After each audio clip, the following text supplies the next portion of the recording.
Welcome to the On the Edge podcast with your host, Scott Groves. Hey, what's up, ladies and gentlemen? It's Scott Groves. We had a miscommunication, actually, with a podcast guest that we were going to have come in. So this is just going to be a random bonus episode back to a solo cast, which I used to do early on, but we haven't done one in, months, right? Maybe 50, 60 episodes we haven't done a solo cast, Chris.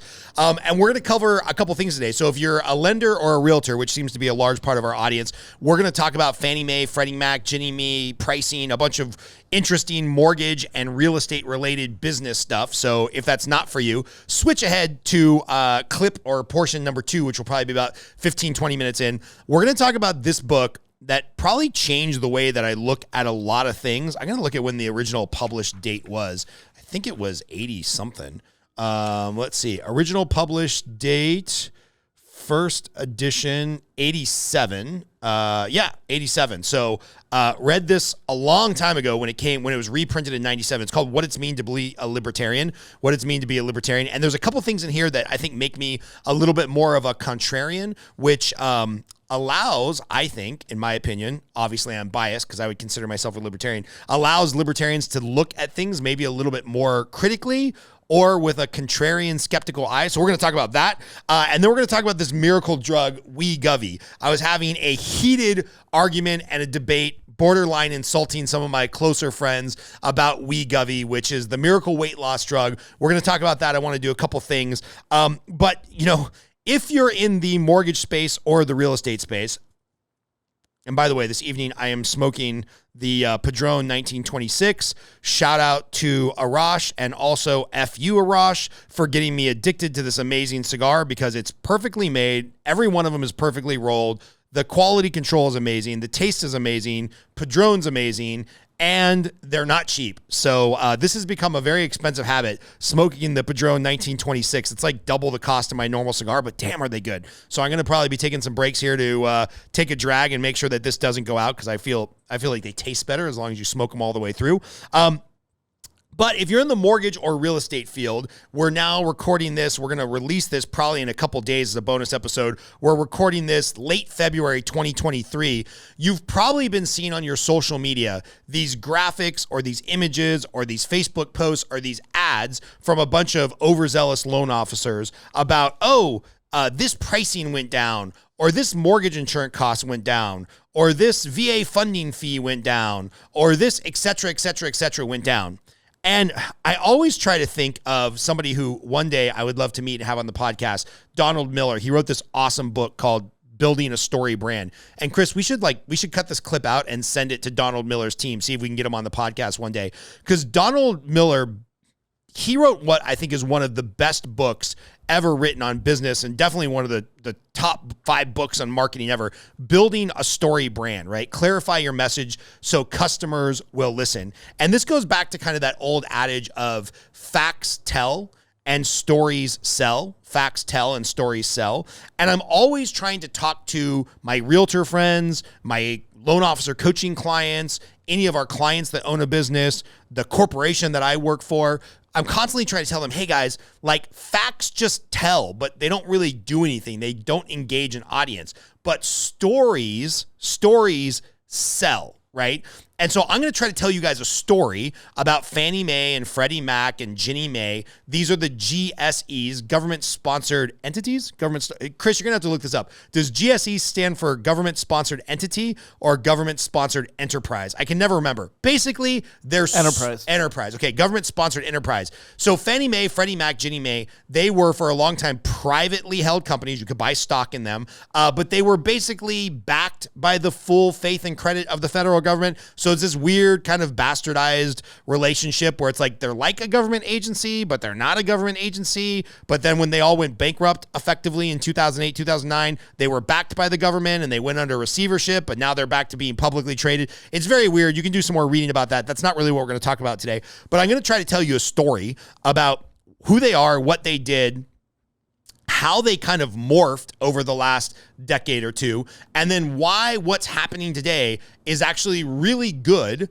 based on the message or the mission statement of what Fannie, Freddie, and Ginnie are supposed to do.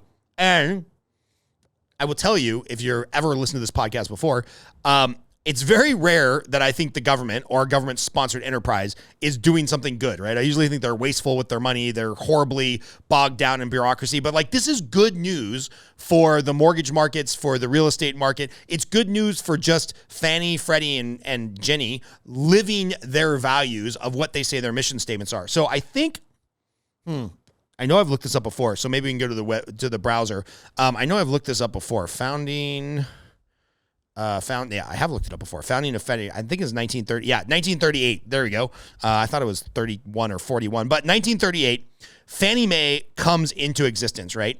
And it's chartered by the U.S. government as a way to ensure reliable and affordable supply of mortgage funds throughout the country. So if you think about this, Fannie Mae, Freddie Mac, Ginnie Mae, let's say, for example, Scott Grove starts a bank in the 20s, right? And I want to lend money to my buddy Chris DeRosa to buy a house. Well, if Chris is buying a farm out in, Overland Park, Kansas, and in 1928, it's going to be $50,000, and I have $50,000, I can give Chris $50,000, and he'll pay me back over the course of 10 years, 15 years, 30 years, whatever we agree to. He can pay me back that $50,000, and he'll pay me a rate of interest, 5, 6, 7, 10, 12%, whatever. And I will make back every month some of my principal, a return on principal, and I will make back some interest, right? And so if I have $50,000, great. Like, I can lend him $50,000. I make back the money with my interest. But the problem is, I'm entering into a long-term relationship with Chris, who maybe I don't know particularly well. And once I lend that $50,000 out the door, I can never lend it again, right? I can never lend that money out to another person again. So in the 30s, to help us come out of the Great Depression, the government sets up this government-sponsored enterprise. And they basically say, okay, Scott, you own a bank. And you have $50,000 on deposit and you want to lend that to Chris. The day after you lend that money to Chris, we will come in with a set of guidelines, which ended up becoming a set of underwriting guidelines. We will come in and we will reimburse you the $50,000, Scott, so that you can go out and re-lend that $50,000 to Karina, who's going to buy another house down the street. We will pay you a couple percentage points up front for the fact that you did that money. And we're willing to pay you money up front because us, the government-sponsored enterprise, backed with the full faith and credit of the U.S. government, we will hold that money in reserve. And we know Chris, even if he refinances, even if he dies, even if he loses a job and we have to foreclose, we have these mathematical models that show we're going to get at least 7 or 8 years of interest out of him. So we'll pay you, 300 basis points or 3 points up front, right? We'll pay you money up front on your $50,000 to buy that $50,000 of debt from you. So we'll give you 3 points on $50,000 is $1,500.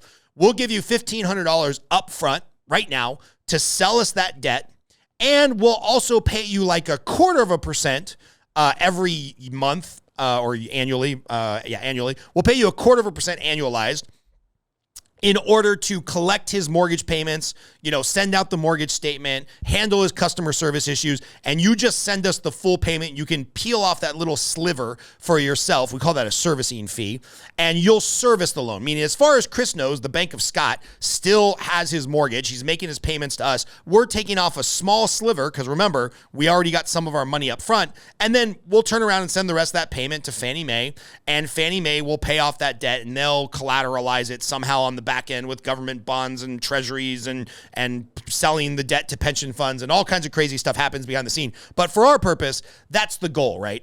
And the goal of Fannie Mae and then Freddie Mac and then Ginnie Mae, who does that same exact process with FHA loans and VA loans, they came into existence to create liquidity in the market. And that's a key term, liquidity in the market, meaning that if I only have one round of $50,000 to lend, I lend it out one time and we're out of liquidity to make home loans. But if I can lend it to Chris and then Fannie Mae pays me back, with some additional points, some additional income. Then I lend it out to Karina. I sell the loan. Fannie Mae pays me back. Now I've got that $50,000 again, right? But now I've collected some interest from Chris, that little sliver called servicing, and I've collected my fees from Fannie Mae, the points that they're paying me up front to sell them the debt. So now my $50,000 turns to $53,000, and my $53,000 turns to $58,000. And before you know it, this is a pretty good racket for Scott Groves Bank to lend it out as quick as possible in order to turn that money and churn that money. And all this time, Fannie Mae and Freddie Mac and Ginnie Mae are basically putting in their portfolio, millions and then hundreds of millions and then billions and then trillions of dollars in mortgages. So Chris, maybe you could look this up. How many trillions of dollars of loans does Fannie Mae own in 2023? Or the numbers are probably most recently out for 2021 and 2022. How many trillions of dollars of mortgages does Fannie, Freddie, Ginnie, pick one of them, Fannie Mae, how much do they own? I guess it's $1 trillion, trillions of dollars. I don't know. That's going to take a minute. All right. Well, we'll look that up. All right. So here comes the moral hazard, right? I'm making a lot of money by... 28 million homeowners. 28 million homeowners. So see how many trillions. Let's say the average home loan is 300,000. So, 300,000 times 22 million. I don't know. You'll find the number in a minute. How many trillions of dollars are under management. But here's the moral hazard, right? I want to lend out this money as quickly as possible because now I'm making those fees, right, for selling the loan and then selling the debt to Fannie Mae. I'm also want as many loans in the door as possible so that Bank of Scott is servicing those loans, making that small 0.25%, 0.5%, 0.1% or whatever. I want a lot more loans. So Fannie Mae is going to come out and say, okay, Scott, we'll keep buying these loans as long as you follow a certain set of guidelines, right? And one of the ways, we're getting there, I promise. This is going to come full circle to the good thing that's happening in 2023. One of the ways that Fannie Mae will basically set fiscal policy and in some ways social engineering or social policy is they'll say, okay, Scott, because there's certain risk with certain deals, we're going to give you the guidelines for how you can underwrite these deals and we're going to give you some risk-based pricing. Risk-based pricing, that's a weird term, right? That means if Scott decides to lend to Chris on a single-family residence, traditional first-time buyer, 20% down, the rate might be X. Oh, but Chris wants to put 10% down. The rate is going to be X plus 0.25%. Oh, Chris wants to put 10% down, but buy a condo or a multi-unit property that is considered to have more chance of defaulting because, a condo project or a condo unit, you don't own the whole project nor control that whole project. A multi-unit, maybe you get in trouble with one of your renters. So anything that's considered more risk, lower credit score, condo, multi-unit, something unique about the deal, less money down, self-employed, like all of these things have played into the formula at one time or another where Fannie Mae and Freddie Mac will say, hey, we can't control the underlying rate because that has to do with what the bond market is doing, what interest rates throughout the market is doing, what type of risk we're willing to take, what type of risk the bank is trying to take. We can't really control the rates, but what we can control is we can control the risk-based pricing add-ons to the rate. And so what we saw happen over the course of the last 70 or 80 years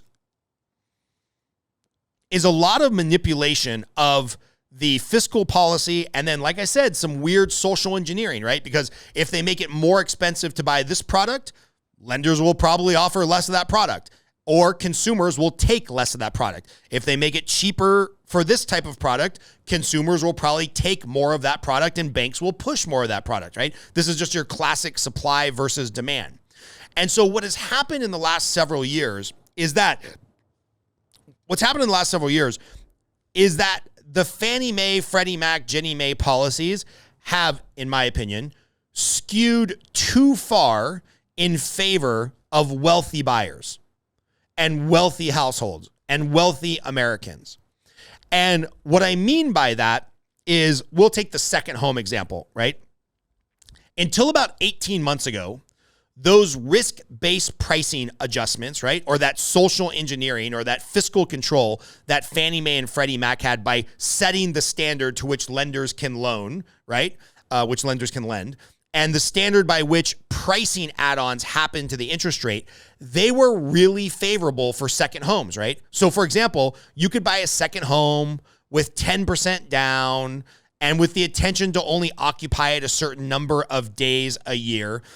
You could buy that with very few risk-based pricing add-ons, AKA very few additions or hits to the interest rate. Well, guess what happened alongside that, right? All of a sudden, everybody in America, wealthier households that could afford to finance a second home, quote unquote, use that to fund their Airbnb portfolio. So if you look at the Airbnb kind of culture, the rise of that Airbnb entrepreneur, just go back and watch YouTube videos from 4 or 5 years ago. You'll see proponents of the Airbnb empire and entrepreneur path saying, hey man, this is all you got to do. Go into your bank, tell them you're buying a second home in Palm Springs or Lake Arrowhead or the Smoky Mountains out by Dollywood or Clearwater, Florida, or all these places that used to have fairly affordable housing. Just go out to your lender, tell them you're going to buy this second home in a resort area. You'll only have to put 10% down. The interest rate will be awesome. The underwriting criteria will be surprisingly pretty good. And as long as you're wealthy enough to qualify for your primary residence and this second home without using any rental income, you can get in super cheap to an Airbnb and just start printing money by renting it out, even though you didn't finance it as a rental, right? You didn't put the 20 or 25% down versus the 10% down as a rental, because rental properties, again, risk-based pricing, Fannie Mae guidelines, that all required more money down for a rental, higher interest rates for a rental, right? So I would say that one of the things that really fueled the growth of the Airbnb ecosystem is the fact that the federal government was, well, let me take that back. A government-sponsored enterprise backed by the full faith and credit of the federal government, aka Fannie Mae, was basically providing super cheap, low money down lending products to consumers, wealthy consumers, to go finance property to turn them into a rental property and build their Airbnb empire. And I got to give a shout out to a buddy of mine named Mark. Mark's a really sharp guy, has done a lot of property investing in and out of quite a few apartment buildings, gets what I call a lot of mailbox money. He makes money just for the smart investments he's made. He said this a couple of years ago, and he said, Scott, you know, a lot of people are arguing about whether this is a buyer's market or a seller's market or whatever. He's like, I'm going to tell you something. It's a lender's market. The rapid rise of property values that we're seeing in areas that are being purchased as second homes, like areas of Florida, like areas in the Panhandle, like areas in resort towns, like areas in the Smoky Mountains, like areas all over California. He's like, those aren't fueled necessarily by smart underlying economics. That's not fueled by it being a seller's market or a buyer's market. It's fueled by the fact that the lenders are allowing deals to happen at such a low interest rate that it's going to be interesting to see what happens when interest rates go from 2.75 to, we were thinking at the time, 4.75. Now they're closer to like 6.75 as of the first half of the year 2023.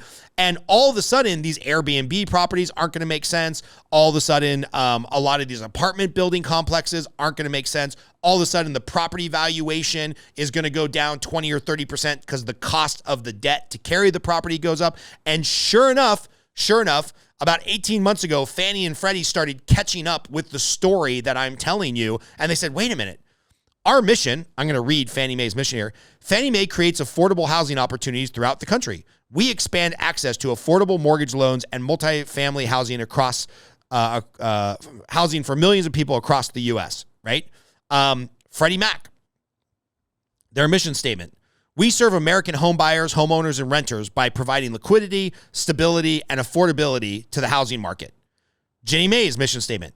Ginnie Mae's mission is to link the United States housing market to the global capital markets, thus providing low-cost financing for federal housing programs. Okay? Nowhere in there does it say our mission is to finance wealthy people in buying more property cheaply. Like, that's not their mission statement. The mission statement, the goal of Fannie Mae and Freddie Mac was to help primarily first-time home buyers get into houses and create liquidity in the market. So going all the way back to Bank of Scott, I could lend to Chris, and then I could lend to Karina, and then I could lend to Bill, and then I could lend to Steven, because they were buying the debt on the backside. But what happened is incentives matter, right? Incentives matter. And so when they accidentally or intentionally created this kind of web of pricing plus guidelines plus incentives, and people caught on, right? Because the consumer is smart. Capitalism is smart. Money flows in a smart direction. When they figured out, oh, wait a minute, Fannie and Freddie are basically subsidizing us building our Airbnb empire, guess what happened, right? 10 years, an explosion of second home loans, an explosion of property values, because this is my one thing. I'm of two minds here, right? I'm a capitalist, I'm a libertarian, so I'm like, well, the market will figure it out. And I hate the fact that Airbnb, basically through these cheap financing workarounds created by a government-sponsored entity like Fannie Mae, Freddie Mac, and the fact that Airbnb was basically breaking the law for their first 10 years of existence, because they were effectively creating hotels in areas that weren't zoned as hotels. What ended up happening is the potential wealthy home buyer, landowner, hedge fund, property rental, like basically the wealthier swath of America was able to come in and be like, well, yeah, I know that this house right here is worth $500,000 as a single family residence to an individual family who's looking to buy it. But if I can underwrite it as a hotel, as a short-term rental, which is technically illegal, but who cares? I'm going to get away with it because Airbnb is getting away with it. If I can underwrite it as a hotel, that basically means the value on the house goes from $500,000 to $650,000, right? So if you look at a lot of the areas where there's a concentration of Airbnbs, you will also see a correlated, I would argue causation, not correlation, but you will see a correlated rapid rise in property values, right? Because if I can go in and underwrite an asset as something that it wasn't intended to be, and then I can go to a government-sponsored entity like Fannie Mae and get super cheap financing on it, like this is a problem, right? A large percentage of value increases across America is because of this Airbnb, cheap money, bad incentives, web of risk-based pricing plus underwriting guidelines that made it super cheap for wealthy people to obtain more real estate, right? And again, I'm a libertarian, I'm a capitalist, I'm not trying to vilify or turn into villains wealthy people, but this was a bad mismatch of incentives and situations that happened over the last 10 years. So the story is that Fannie and Freddie, they finally figured it out, right? They finally went like, oh, we're financing something that's contrary to our mission statement of creating affordable housing and opportunities frequently reserved for first-time buyers throughout the marketplace. So 2023, long story, long backstory to get you to where we are now. And look, I don't really blame loan officers for not being able to tell this full story. I don't really blame realtors for just wanting to put up a post of, hey, mortgage insurance got cheaper. Hey, the funding fee on VA loans got cheaper. Hey, mortgage insurance on FHA loans got cheaper. I don't expect somebody to go through a 20-minute diatribe like I just did in order to explain this to people, but the story matters, right? The story matters because what's happening now is Fannie Mae, Freddie Mac, Ginnie Mae, they are trying to course correct. So if you're a first-time buyer, if you fit into the low to moderate income bucket, meaning your income for your household is below a certain percentage of the national average, if you're looking to use a VA loan or an FHA loan, the shit just got cheaper, which is super cool, right? Fannie, Freddie, and Jenny are actually fulfilling their mission now, being like, well, rates went up dramatically over the last 2 years, 18 months. We can't really control the underlying rates because that would be market manipulation. But what we can do is we can make the mortgage insurance, we can make the funding fees, we can make the cost to acquire a loan, we can make the underwriting guidelines to acquire a home. We can make those all easier for your first-time buyers, your low to moderate income housing, and we can increase the risk-based pricing add-ons. We can make the underwriting guidelines more complicated. We can make the down payments more make a larger requirement for the down payments if you're going to do these things like buy a second home, buy a rental property, buy investment condos, whatnot. So as much as I complain about the government and government-sponsored entities like Fannie, Freddie, and Ginnie are just extensions of the government, normally I would shit on them and complain about them, and I'd have nothing good to say about the government. But in this case, I think it's good. I think they're finally adjusting to the realities of the market, and they're adjusting to their original mission statement. And look, if you service really high-cost areas like I do, Las Vegas, California, Scottsdale, Arizona, Summerlin, Nevada, which is like right outside of Las Vegas, if you service those areas where your average loan amount is over $1 million and you are working with wealthier people, the reality is those loans got a little bit more complicated. They got a little bit more pricey. You're having to search with a bunch of private lenders and individual banks to see who has the best deal. But if you're doing that kind of run-of-the-mill, low-to-moderate income, entry-level housing, working with veterans and FHA buyers, which is about 30 to 40% of our business, that swath of business just got much easier. And kudos, rare kudos to the government and these government-sponsored agencies for at least living out the values of their mission statement and helping those people get into houses that have the hardest time getting into houses. Hey, Chris, did we ever find how much money is under management with Fannie Mae? I just found some Q4 information, and it was in the billions. So It's got to be feeling trillions. that it's not. Yeah, that's probably billions in that one quarter. Yeah, probably. Let's see if I can find the stat real quick. There we go. Total assets, $4.23 trillion. Holy cow. $4 trillion just under Fannie Mae. And I would imagine Freddie Mac is just shortly behind them. And let's see if Ginnie Mae has the same numbers easily accessible. Ginnie Mae, yep. And Freddie Mac has $2.2 trillion. Ginnie Mae has $2.2 trillion. So there's probably about $10 trillion of mortgage debt owned by Fannie, Freddie, and Ginnie. So fascinating. All right. Going on to the next topic when I relight my cigar, which I said I was not going to allow to go out. But that's okay. This stuff's important. You know, this is interesting. So there was an article that just came up in the New York Times. Let's see if we can find this so I don't misquote it. New York Times, masks didn't work. So, yeah. You know, when we've lost the New York Times on a particular topic that was very one-sided, we'll just say, throughout the COVID debate, you know things are changing, right? So in the opinion section of the New York Times, which is kind of like the bastion of most liberal and democratic ideas, which is fine as long as you know what you're reading, there was a piece that came out, "The mask mandates did nothing. Will any lessons be learned?" And we'll link to this article because I think it's a pretty interesting article. It's not behind their paywall, which is nice of the New York Times.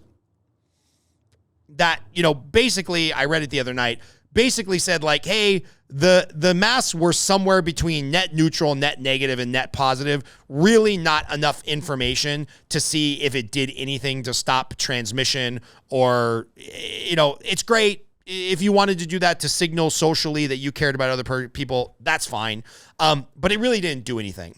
The problem is I'm willing to give, let's see, COVID kind of made its landfall in the U.S. probably November or December of 2019. It was in the public zeitgeist by like January of 2020, and by March of 2020, it was a mess, and we knew we had a real problem, right? Until March of 2020, if you remember, Trump was telling everybody to go out. Nancy Pelosi was telling people to go to like Chinese New Year celebrations in mass. Like nobody got it right. And then March, the shit hit the fan. And I would say anything that any politician, business, individual, government did up until somewhere around late summer of 2020, like you get a pass, right? Nobody knew anything. This thing could have had a 10% mortality rate instead of a 1/10 of 1% mortality rate. And the world would be in a whole lot of hurt right now, right? Thankfully, the disease was not as vicious as it could have been. But by about the summer of 2020, we started to know some things about the disease, right? We knew that it was airborne, but it wouldn't live on surfaces, right? So all those people that were Lysoling down their grocery deliveries, they could go back to just eating their groceries. And we knew it didn't live on surfaces. And we knew, thankfully, that it didn't really harm children. And we knew that, stuff was starting to come out of like, okay, if you were old with pre-existing diabetes, heart condition, lung condition, bad metabolic health, you were morbidly obese, you were in real trouble. But pretty much by the end of 2020, we kind of knew who was at risk and who wasn't, right? And then definitely by Christmas of 2020, or at the very least, the beginning of 2021, stuff that wasn't being released by the government, that was just kind of common sense. A lot of doctors that were being censored, unfortunately, on YouTube, were basically saying, hey, man, the masks don't really work. This doesn't really work. We kind of need to let this just rip through the populace and get normal herd immunity as we would. When we come up with a vaccine, it'll be kind of like the cold or flu vaccine where this thing will mutate. Like a lot of really good information, like, hey, masks probably aren't doing anything, was known over 2 years ago in early 2021. And I remember having like these just venomous debates with people where most of my libertarian friends were like, hey man, look at the data, look at the stuff that's coming out from the scientists and, Harvard trained virologists that are being censored. One, why are they being censored? Why can't we have this conversation? This chart kind of looks a little off. It's, first they were cherry picking number of deaths, and then they were cherry picking number of cases, and then they were cherry picking like whatever stat looked the scariest.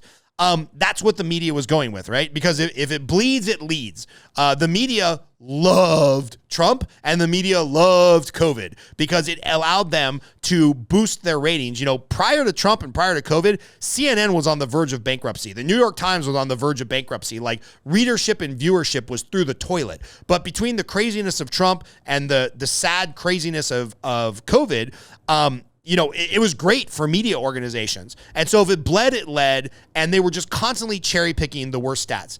And I can't help but feel this overarching kind of sadness that more people didn't look at things objectively, which I know is very hard to do when people are dying. I'm not saying it's a tragedy that there weren't old or unhealthy people that got COVID and died. That is tragic, right? Pulling a bunch of deaths that should have happened in 2023, 2024, 2025, 2026, 2027, pulling those deaths of the elderly and the sick into 2020, 2021, 2022, because the old and the unhealthy are the ones that were most susceptible to like negative outcomes.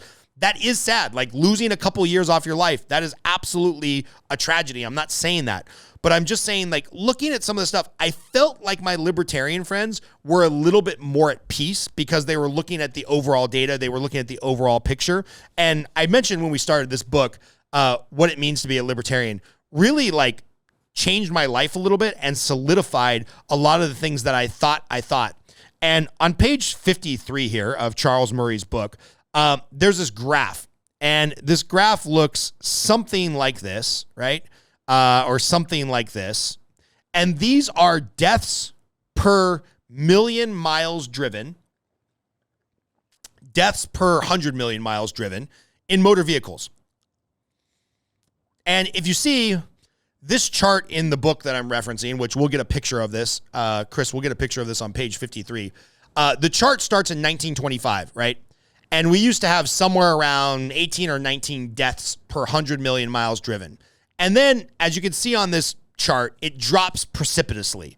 And if you look at fatality rate per 100 million on this government chart that starts in 1966, you see the same thing.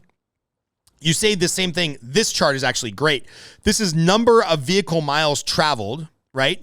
Versus deaths per million miles driven.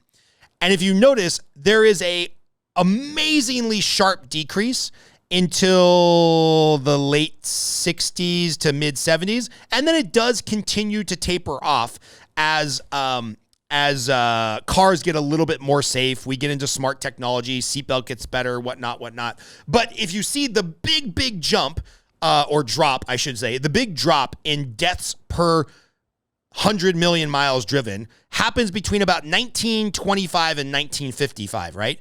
And that's because it was, one, a new technology, so there was a lot of improvements to be made. Two, there was a lot of demand from consumers that said, hey, I don't want to drive this thing if it's a death trap, right? So consumer demand, horrific high-profile deaths, it forced Ford to build a safer car, to come up with safety mechanisms. However, if you look at a chart for somebody that's trying to tell a different story, you will see the seatbelt law came into effect in 1974. And around 1974, we had average deaths per 100 miles driven right around 4.5. So about 4.5 deaths per 100 miles driven when the seatbelt law went into effect in 1974.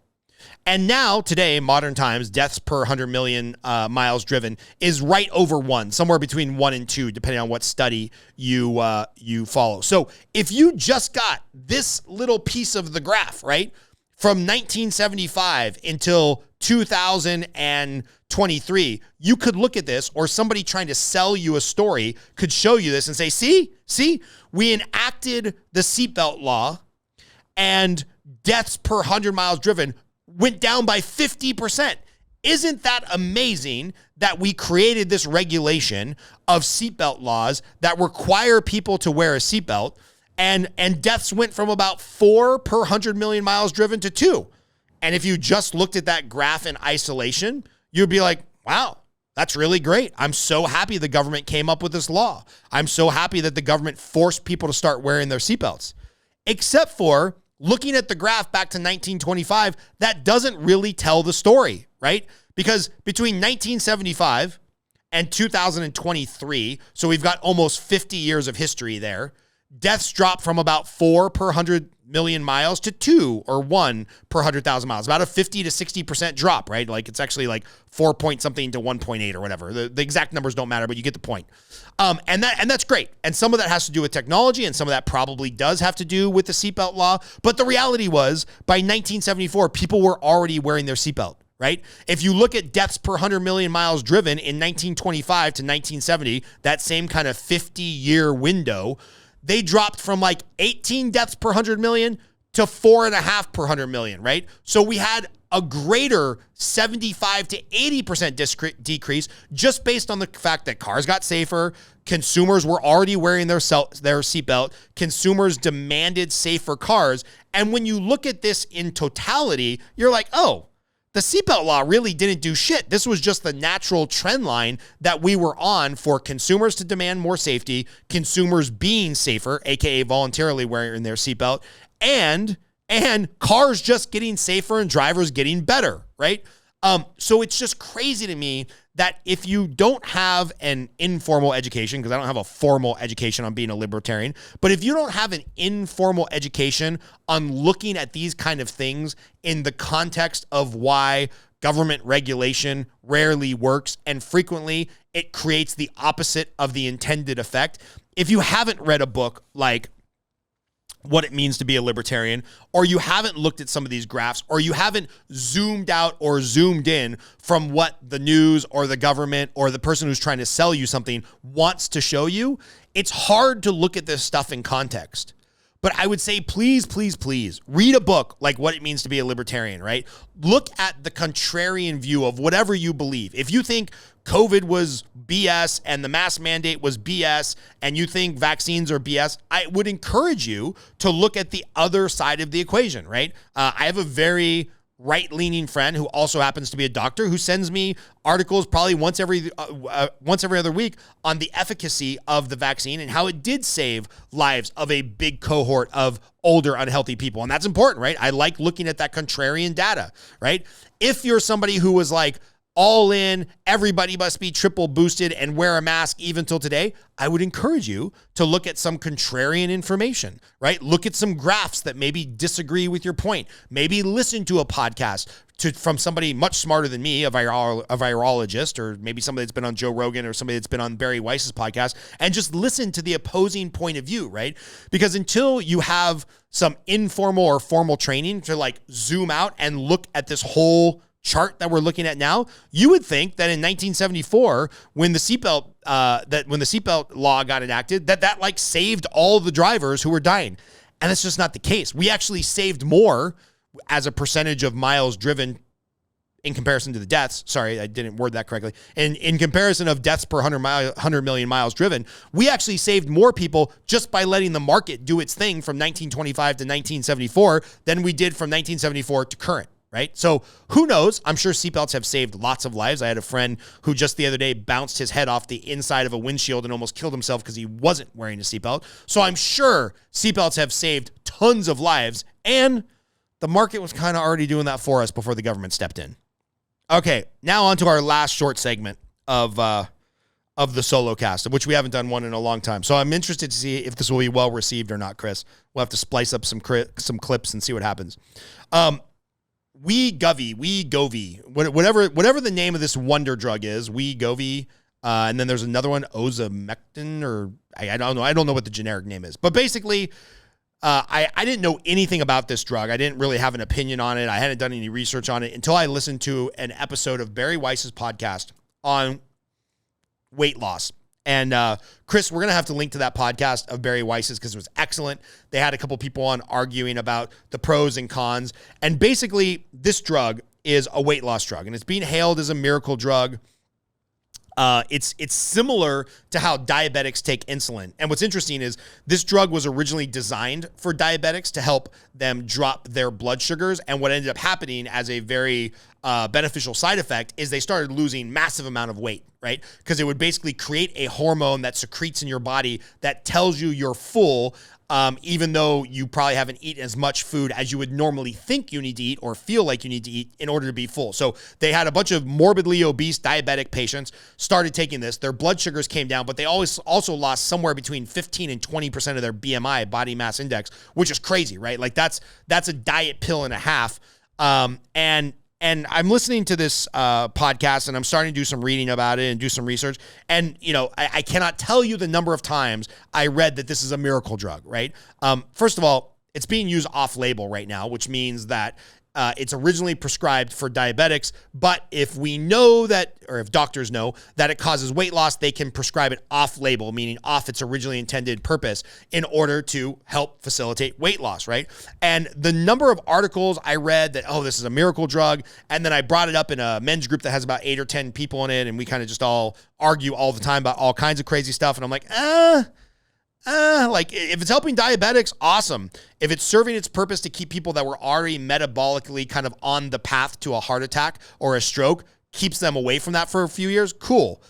As a miracle drug to give to people that need to drop 15 pounds, or what was most interesting about this Barry Weiss podcast was as a drug to start giving 12-year-olds who are obese, I just started rolling my eyes, right? Because how many times have we heard this before? Oh, miracle drug, it's going to cure this, it's going to do that, it's going to do that, whether it's a prescription thing or an over-the-counter thing. And then come to find out, years later, it's like, ooh, yeah, that gives teenagers heart problems. Or, ooh, yeah, that actually has some negative side effects. I remember, you're going to have to look this up, Chris. I think it was called ephedrine or something like that. I remember there was these over-the-counter pills from GNC in the 90s. Everybody on our wrestling team was taking them in like abusive quantities. I think it was called ephedrine. And you can probably look it up real quick. I think this drug is now outlawed in America. Ephedrine, yeah. There was a brand that you could get over the counter at GNC of ephedrine. Ephedrine was a drug that's now been banned, and it was basically ephedra. Sorry. This was basically legal speed, and everybody knew it, right? But it was like, oh, it's safe. They sell it at GNC. They sell it at Thrifties. They sell it at Walmart. It must be fine. Well, no, anything that was a miracle drug to help people lose weight probably was going to have some negative side effects, right? And, you know, my complaint and the thing that I kind of latched onto in Barry Weiss's podcast, they had a gentleman on there who was saying, no. We cannot change the science that we kind of completely understood until about the last 30 years ago and say that all of a sudden, well, being fat, it's totally genetic. Oh, we have no control over it. Tell a bunch of 12-year-old kids that you have no control of your body. Go ahead and drink soda and drink 1,000-calorie drinks from Starbucks and don't exercise and, be morbidly obese. But it's okay because then we can start injecting you with this once-a-week drug that you'll just be on for the rest of your life to be skinny. That just doesn't pass the smell test to me. I'm not a doctor. I barely made it out of high school. I barely made it out of junior college. I never graduated college. I failed chemistry. Well, almost failed chemistry. I think I cheated my way to a C in order to make my way through chemistry. So this is not in my wheelhouse, right? I don't know shit about shit. I'm just saying, again, the whole libertarian thing, looking at things and seeing if it passes the smell test. Anytime something feels too good to be true, it kind of feels like it's probably too good to be true. And look, if you're 25 and you want to inject some hormone into your body because you've had a lifelong roller coaster battle with your weight, a lifelong battle with your weight being on a roller coaster, I get it. I come from a long line of fatties. Everybody on my father's side of the family, morbidly obese. My aunt, God rest her soul, she was a lovely human being, but she probably died at 5'2" and 400 pounds.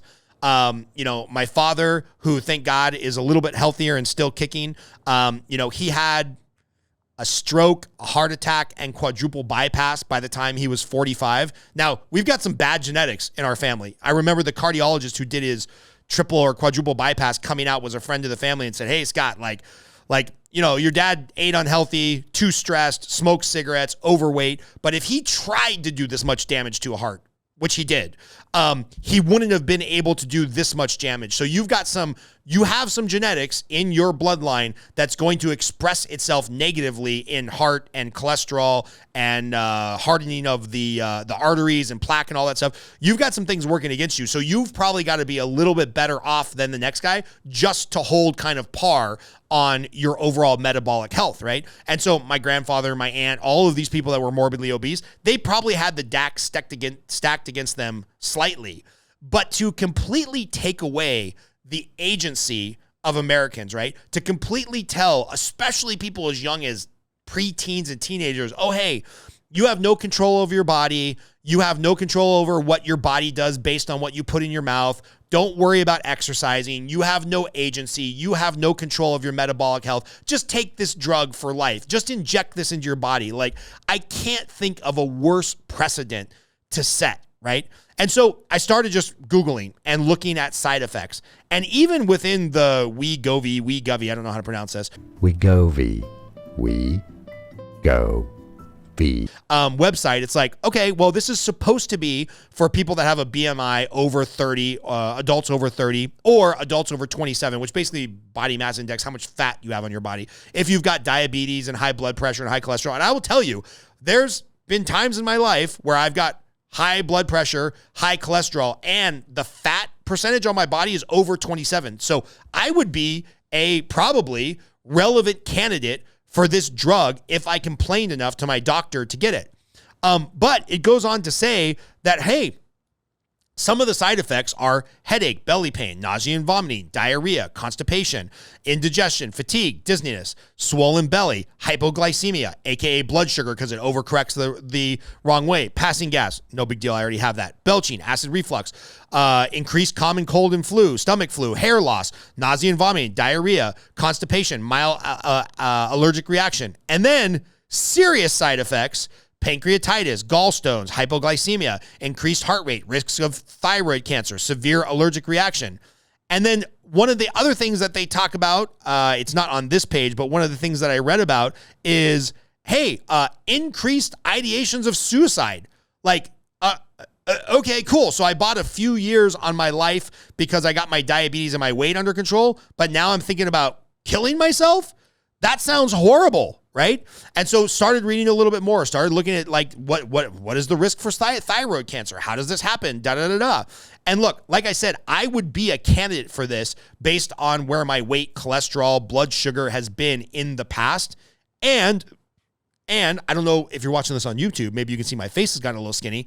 In the last 90 days, I've been taking my health really seriously, testing my blood sugar, testing my my blood pressure, eliminating the empty carbs, not drinking the sodas, not drinking the sugary drinks. I'm down 21 pounds in 90 days, not starving myself, not doing anything crazy, doing a little bit of intermittent fasting. Maybe I won't eat dinner and then won't eat breakfast till 9 a.m. So I'll get a little 14 to 16 hour window in there to digest and let my body do something. And I'm kind of a metabolic mess. If you saw my spreadsheet of my blood pressure and my blood sugar, it's not great. It's not great. My weight hasn't been great. I was probably at my heaviest around Christmas of last year at like 223, 224. I'm down to like 202 as of this morning. And look, I know there's people that struggle with their weight at a much higher level than I do, but I come from a family where the deck is stacked against me. I've constantly struggled with my weight since I got out of the Army. I have tons of family and friends that have struggled with their weight. And the reality is, if you move more, you put less shit in your mouth, you put healthier shit in your mouth, you drink more water and you eat less sugar, like a lot of these metabolic issues and a lot of this weight problem fixes itself, right? And so is there a place for weight loss drugs amongst people that are morbidly obese and for whatever reason can't get the ball rolling to get on the weight loss path? Absolutely.